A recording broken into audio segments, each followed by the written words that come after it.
Good morning students, I am Rashmi Kathuria from Maharaja Agharsen Senior Secondary School Hisar. Today we are doing mathematics of class 9th. Continue with chapter 7. Question number 4. L and M are two parallel lines intersected by another pair of parallel lines P and Q. Show that triangle ABC congruent to triangle CDA. ये क्या है कि L और M two lines हैं, दोनों intersect हो रही हैं P और Q से. P और Q क्या है, पैरेलल लाइंस हैं. तो हमने ट्राइंगल ABC और CDA इन दोनों ट्राइंगल्स को कॉन्ग्रुएंट प्रूव करना है. L and M are two parallel lines intersected by another pair of parallel lines P and Q. अब जो लाइन AD है वो क्या है, BC के पैरेलल है. ऐसे ही AB जो है वो CD के पैरेलल है. तो अगर AB और CD दोनों क्या हैं, पैरेलल हैं, और AC क्या है, ट्रांसवर्सल है, तो एंगल BAC किसके इक्वल हो जाएगा, एंगल DCA के. ये दोनों कौन से बनते हैं, अल्टरनेट इंटीरियर एंगल्स. ऐसे ही फिर ले लिया हमने BC जो है वो AD के पैरेलल है और AC क्या है, ट्रांसवर्सल है, तो एंगल BCA है किसके, DAC के बराबर हो जाएगा. और थर्ड कंडीशन क्या लेंगे हम इसमें, AC और CA दोनों इक्वल हो जाएंगी. तो तीन कंडीशन हो गई. ये दो हो गए अल्टरनेट इंटीरियर एंगल्स. इनको नेम से भी लिख सकते हैं. इनको एंगल 1, 2, 3, 4 भी लिख सकते हैं. एंगल 1 4 के इक्वल, एंगल 2 3 के इक्वल अल्टरनेट इंटीरियर एंगल्स हैं. तो तीन कंडीशन हो गई, 2 एंगल्स हैं और एक साइड है. तो by ASA criterion of congruence दोनों ट्राइंगल्स क्या आ गई, कॉन्ग्रुएंट. दोनों ट्राइंगल्स कॉन्ग्रुएंट हो गए, ये हमें प्रूव करना था. Next question number 5. Line L is the bisector of an angle A and B in any point on L. ये क्या है कि एक लाइन L है, इस पे A और B दो पॉइंट हैं और L क्या कर रही है, इनको point L BP and BQ are, BP और BQ दो परपेंडिकुलर्स हैं. ये 90 डिग्री के एंगल हो गए. BP और BQ दोनों इक्वल हो जाएंगे.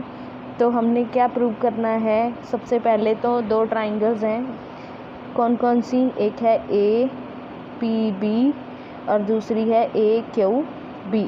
इन दोनों को कॉन्ग्रुएंट प्रूव करना है. फिर BP इक्वल्स टू BQ बताना है. फिर अगर BP और BQ दोनों इक्वल हैं तो B क्या है, is the equidistant from the arm of angle A. Equidistant मतलब दोनों का डिस्टेंस जो है वो इक्वल है. तो सबसे पहले हमने ये दोनों ट्राइंगल्स ले ली.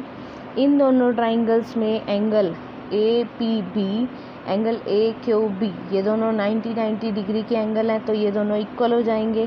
फिर एंगल लेंगे हम PAB और QAB. ये दोनों क्या हैं, ये एंगल इक्वल हो जाएंगे. क्यों हो जाएंगे, क्योंकि ये जो लाइन AB है वो bisector of angle A angle को बाइसेक्ट करिए, टू इक्वल पार्ट्स में डिवाइड करिए. थर्ड कंडीशन क्या लेंगे, AB BA कॉमन साइड है इन दोनों ट्राइंगल्स की. तो तीन कंडीशन हो गई. 2 तो हमारे पास एंगल है और एक साइड है. तो by angle side criterion of congruence दोनों ट्राइंगल्स कॉन्ग्रुएंट हो गई. अगर दोनों ट्राइंगल्स कॉन्ग्रुएंट हैं तो हमने बाय CPCT क्या ले लिया कि BP इक्वल टू BQ. अगर BP और BQ दोनों इक्वल हैं तो it means B is the equidistant from arms of angle A. B क्या है, इक्विडिस्टेंस. B का डिस्टेंस जो है P और Q से क्या है, इक्वल है. फिर नेक्स्ट क्वेश्चन नंबर 6.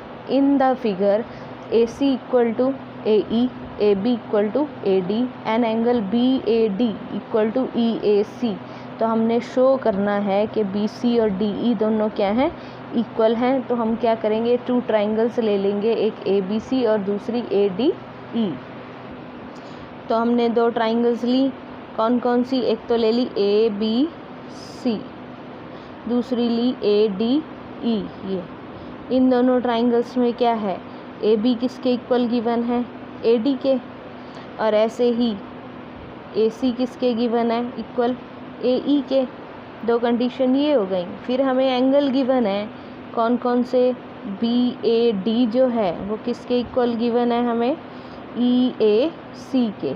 ये वाला एंगल और ये वाला एंगल इक्वल गिवन है, तो हम क्या करेंगे, दोनों में एंगल में ये DAC प्लस कर देंगे, ABD में भी और EAC में भी। BAD में भी DAC, EAC में भी DAC जब प्लस करेंगे तो ये पूरा एंगल क्या बन जाएगा, BAC। और जब इसमें प्लस करेंगे तो क्या बन जाएगा, DAE।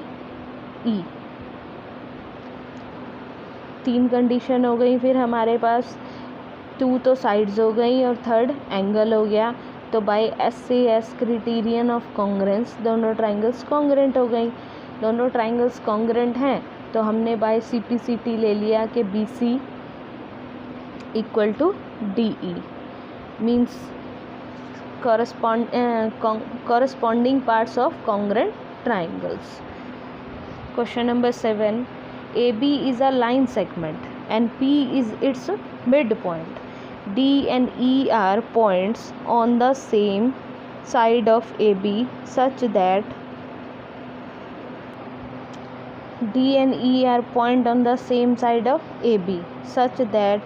angle BAD ये वाला एंगल हो जाएगा ABE मतलब ये एंगल जो है इसके इक्वल गिवन है। ऐसे ही एंगल ये वाला, ये कौन सा है, EPA किसके इक्वल हो जाएगा, DPB के। और हमने शो क्या करना है कि DAP जो ट्राइंगल है वो EBP के इक्वल है। तो दोनों ट्राइंगल्स ले लेंगे। सबसे पहले हम क्या करेंगे, EPA और DPB ये जो एंगल है इनमें दोनों में ये वाला एंगल कौन सा है, DPE प्लस कर देंगे दोनों तरफ, DPE जब प्लस करेंगे तो कौन सा एंगल बन जाएगा हमारे पास, इसमें ये बन जाएगा DPA और ये बन जाएगा EBP। दोनों में प्लस करने के बाद EPB और DPA। तो दोनों ट्राइंगल्स ले लेंगे अब हम जिनको कॉन्ग्रेंट प्रूव करना है, कौन कौन सी, DAP और EPB। अभी हमने फर्स्ट में क्या प्रूव किया कि DPA एंगल किसके इक्वल है, EPB के फ्रॉम फर्स्ट। और हमें गिवन है कि P क्या है, AB का मिड पॉइंट है। अगर P मिड पॉइंट है तो AP किसके इक्वल हो जाएगी, BP के। फिर हमें गिवन है कि DAP जो है एंगल EBP के इक्वल है। अब 2 एंगल्स हैं और एक साइड है तो क्या हो जाएगा, by ASA criterion of congruence दोनों ट्राइंगल्स क्या हो गई हमारे पास, कॉन्ग्रेंट। अगर दोनों ट्राइंगल कॉन्ग्रेंट है तो बाय CPCT हम क्या ले लेंगे, AD is equal to BE। Next है question number 8। In right angle triangle ABC, right angle at C, M is the midpoint of hypotenuse AB. C is joined to M and produced to the point D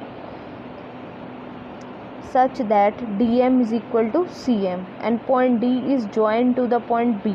Show that, हमें ये figure given है, इसमें हमने क्या लिया है कि ABC एक राइट एंगल ट्राइंगल है और M क्या है, AC का मिड पॉइंट है, इसलिए DM और CM क्या होंगे, इक्वल होंगे। फिर D को प्रोड्यूस कर दिया हमने B तक। ये पहले एक ट्राइंगल ABC ले ली, M इसका मिड पॉइंट ले लिया, फिर हमने क्या किया, इसको प्रोड्यूस करा और इसको मिला दिया। अब हम 2 ट्राइंगल्स ले रहे हैं इसमें, कौन कौन सी, AMC और दूसरी BMD। ये और ये 2 ट्राइंगल्स ले ली, इन दोनों को हमने कॉन्ग्रेंट प्रूव करना है। सबसे पहले हमारे पास क्या कंडीशन है कि AM जो है वो किसके इक्वल है, BM के, क्योंकि M क्या है, AB का मिड पॉइंट है। और दूसरी कंडीशन ले ली हमने, AMC एंगल जो है वो किसके इक्वल हो जाएगा, BMD के। ये कौन से एंगल्स हैं, वर्टिकली अपोजिट एंगल, तो ये दोनों इक्वल हो जाएंगे। ऐसे ही CM और DM हमें इक्वल गिवन है। 3 कंडीशन हो गई, 2 साइड्स हैं और एक एंगल है, तो by SAS criterion of congruence दोनों ट्राइंगल्स क्या हो गई, कॉन्ग्रेंट हो गई। अगर दोनों ट्राइंगल कॉन्ग्रेंट हैं तो by C P C T हमने क्या ले लिया कि C A equals to B D. और दूसरी कंडीशन क्या ली कि angle A C M is equal to B D M. ये दोनों एंगल इक्वल ले लिए by C P C T. फिर क्या है कि जो सी डी है वो सी ए को कट कर रही है और बी डी क्या, C D cuts C A and B D दोनों को कट कर रही है सी और डी पॉइंट पे, सी पॉइंट पे और डी पॉइंट पे। तो क्या है कि एंगल जो है ए सी एम, अब हमने ऊपर सी पी सी टी से लिया था कि एंगल ए सी एम जो है वो बी डी एम के इक्वल है, और पर ये जो एंगल दोनों हैं ये क्या है, अल्टरनेट इंटीरियर एंगल, क्योंकि ये क्या है, ट्रांसवर्सल। तो यानी कि अगर ये दोनों एंगल्स इक्वल हैं, अल्टरनेट इंटीरियर एंगल हैं, तो इसका मतलब जो सी ए है और बी डी है दोनों लाइंस क्या हैं, पैरेलल हो जाएंगी। अब दो एंगल ले लेंगे हम सी बी डी, ये वाला, और दूसरा लेंगे हम एंगल बी सी ए। ये दोनों कौन से हैं, इंटीरियर एंगल बनेंगे, क्योंकि ये लाइन है और ये दो पैरेलल लाइंस हैं, तो इन दोनों का सम 180 डिग्री हो जाएगा। क्योंकि हमें गिवन है कि एंगल सी पे राइट एंगल है, तो यानी ये 90 डिग्री का एंगल हो जाएगा। अगर ये 90 डिग्री का एंगल है तो यानी जो एंगल डी बी सी या सी बी डी क्या है, वो भी क्या हो जाएगा, 90 डिग्री का हो जाएगा। फिर यही दो ट्राइंगल्स ले लेंगे, इनको कॉन्ग्रुएंट प्रूव करना है। सबसे पहले हमने क्या प्रूव किया कि बी डी सी ए के इक्वल है। फिर एंगल डी बी सी और ए सी बी दोनों को 90 डिग्री का प्रूव करा। और थर्ड कंडीशन हो जाएगी B C is equal to C B, दोनों क्या हैं, कॉमन साइड हैं, सेम दो ट्राइंगल्स की सेम कॉमन साइड है। तो by angle side angle criterion of congruence दोनों ट्राइंगल्स क्या हो गई, कॉन्ग्रुएंट। अगर दोनों ट्राइंगल कॉन्ग्रुएंट है तो by C P C T हमने क्या ले लिया, सी डी किसके इक्वल है, ए बी के। अब दोनों तरफ हाफ हाफ से मल्टीप्लाई कर देते हैं, तो जो हाफ ऑफ सी डी हो जाएगी, एम क्या है, मिड पॉइंट है, तो हाफ ऑफ सी डी क्या हो जाएगी, सी एम। इसलिए सी एम किसके इक्वल हो गया, 1/2 ए बी के। यही हमें प्रूव करना था।